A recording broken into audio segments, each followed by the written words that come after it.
আজকে সমাজে কিছু কিছু মানুষ আছে শুধু মানুষের দোষ ধরে, মানুষের গুণগুলো দেখে না।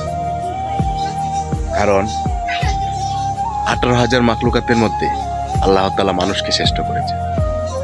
আমি আপনি শুধু মানুষের দোষগুলি ধরি, মানুষের গুণ দেখি না। এটা কিন্তু একটা মুনাফিকির লক্ষণ।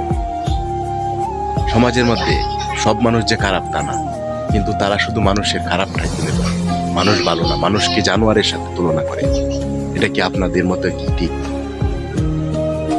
হাতের আঙ্গুল যেরকম 5টা সমান না, দুনিয়ার সব মানুষই তো সমান। ভালো মানুষ আছে, খারাপ মানুষ আছে, কিন্তু আপনি ভালো জনকে ফলো করেন, খারাপ জনকে কেন ফলো করবেন আপনি? আমার কাছে এই জিনিসটা ভালো লাগে না। আজকে সমাজে অনেকেই আছে মানুষের খালি দোষগুলোই ধরে, মানুষের খারাপগুলোই তুলে ধরে, ভালোগুলো তুলে ধরে।